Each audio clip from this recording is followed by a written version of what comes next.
Welcome to the Deep Dive.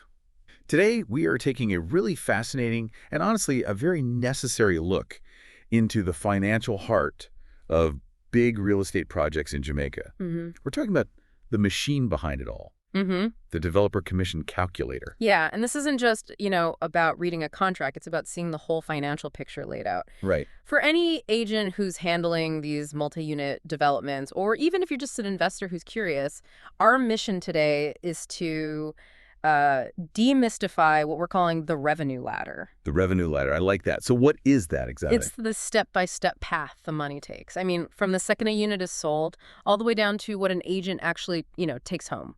And a lot of it can disappear along the way. And we're dealing with big numbers here, Yeah. but what I'm hearing is that it's the small percentages, the little things, that can make or break a deal. Absolutely. The co-broke splits, those little internal brokerage fees, how you spread out your costs, that's what determines if you're successful. Our goal is just total transparency. So you know exactly where every dollar is going. Exactly. And just to set the stage a bit, the sources we're looking at point to a pretty standard context in Jamaica. You're often looking at a 5% commission on these big projects. Okay, 5% is the starting point. And critically, if you list on the MLS, the multiple listing service, it's almost always a 50% co-broke split.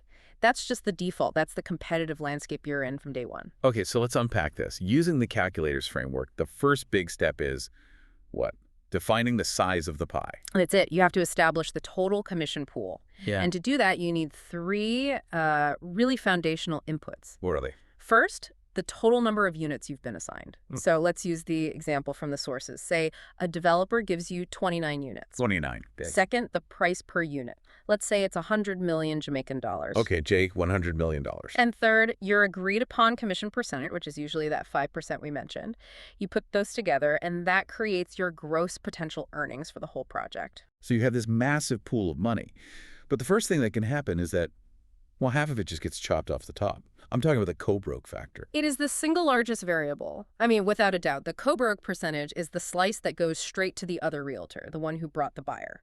And if you're using that standard, 50%. You're in what we call the worst case scenario, because it literally halves your potential income right at the start. That money is gone before you even see it. But the flip side of that coin is the huge opportunity, right? The direct sale. Precisely. If you, the listing agent, with those 29 units, find the buyer yourself through your own marketing, your own network, that co-broke percentage drops to 0. Okay. And you get to keep 100% of that commission pool, at least before your internal brokerage splits start happening. And that difference between 50% and 0%, that's where an agent really wins or loses. It's the whole game. We'll show you just how massive that difference is a little later. That makes perfect sense.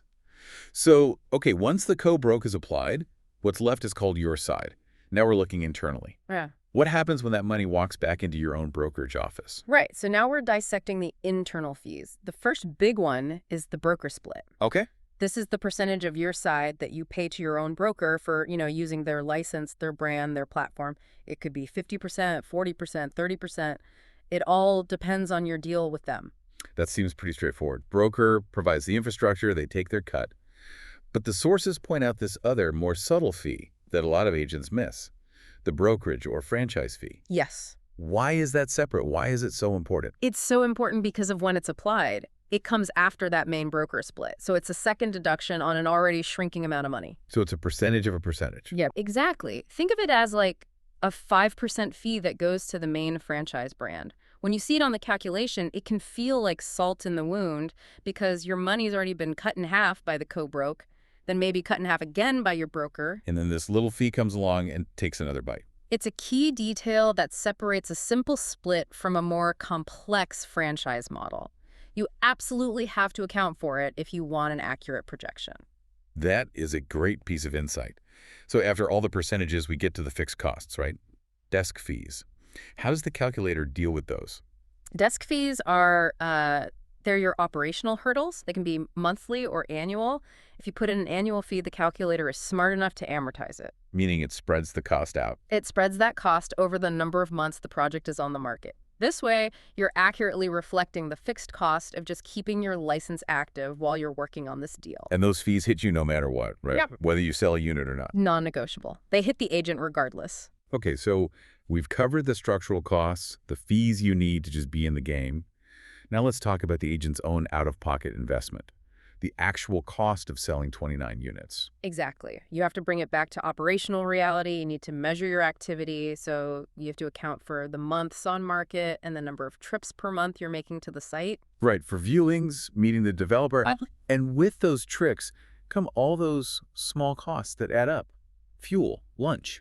You have to input fuel and lunch per trip. It seems small, but if you're doing, say, 12 trips a month for 18 months, Oh, that becomes a huge number. it's a significant cash outflow that the agent is covering up front. And what about the other overhead? Well, you've got your recurring costs like wear and tear, phone, internet, the Yeah. basic cost of doing business, and then the big one, Advertising. advertising. Your total campaign budget. This is everything. Signage, social media booths, online listings, maybe even staging. This is often the agent's single biggest upfront risk. We also have to talk about the agent's time. I mean, if a project takes a year and a half, that's time they could have spent on other deals. And that's why the calculator makes you include your own hours and rate as an expense. So you're basically paying yourself for your time. Why is that so crucial? Because it changes the conversation from just income to return on investment. Oh. If you spend 500 hours on a project and only net $100,000, you've effectively worked for almost nothing. You've paid the developer and the broker for the privilege of working. Exactly. It lets you see your true opportunity cost.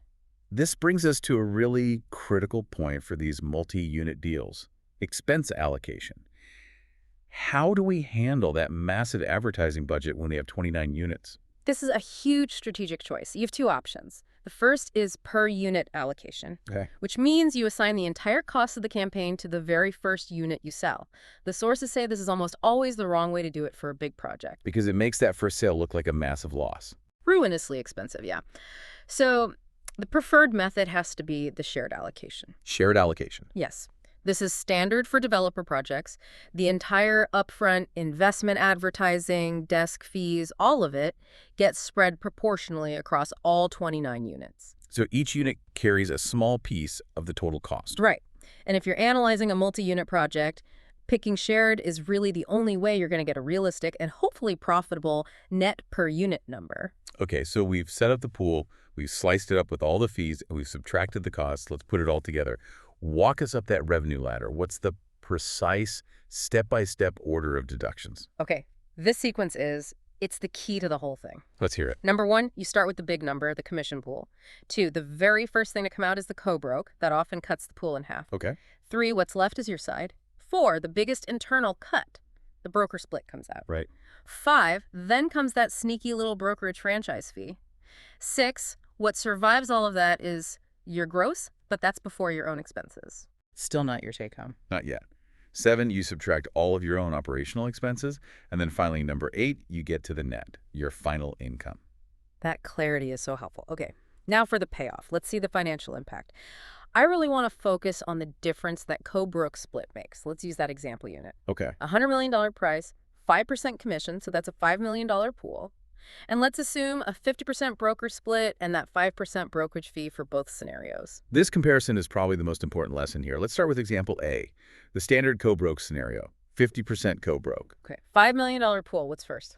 First deduction, 50% co-broke. That's $2.5 million gone right off the top. Your side is now J, $2,500,000. Next up, the 50% broker splits. That's half of the $2.5 million, another J, $1,250,000 deduction. Correct. You're left with J, $1,250,000. Now comes that little 5% brokerage fee, which is calculated on that amount. That's another J, $62,500 hit. Okay. So after all that, the agent's gross income before expenses is J, $1,187,500. Wow. Okay, let's just sit with that for a second. Just over 1.1 million gross from a potential 5 million pool. And that's before you've even paid for gas, ads, or your time. It's a massive erosion. Now let's switch to example B, the direct sale. Same $5 million pool, but you bring the buyer. Co-broke is zero. So that first massive deduction just vanishes. Your side is the entire 5 million. The whole thing. Now, your 50% broker split takes J $2,500,000, leaving you with J $2,500,000. Right. Then the 5% brokerage fee applies to that amount, which is J $125,000. Right. So after that fee, the agent's gross income before expenses is J $2,375,000. That's more than double. The difference is almost $1.2 million.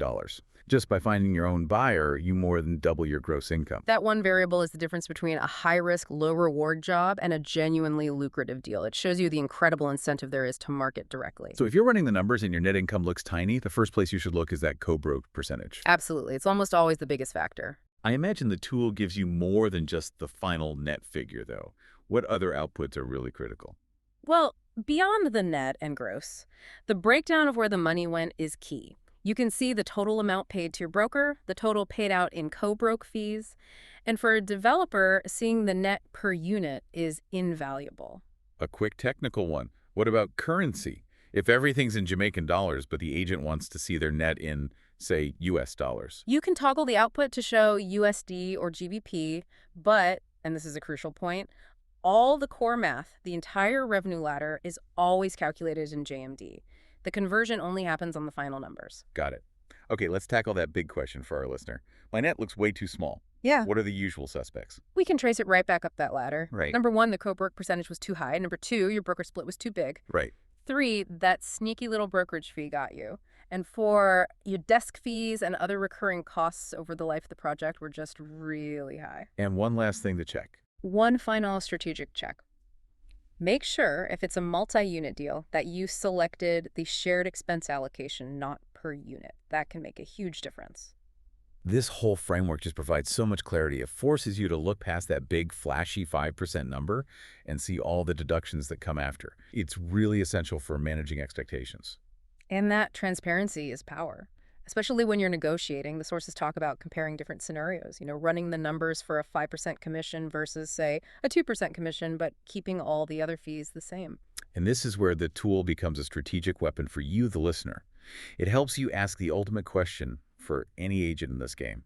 If all my internal splits and my operational costs stay the same, at what minimum commission percentage does my final net income actually justify all the time, all the risk, and all the cash I'm putting into this project? That minimum viable percentage, that's the number that really matters. It shifts the goal from just getting the biggest commission to optimizing your actual final net result. Absolutely. Thank you for walking us through the calculus behind these big developer deals in Jamaica.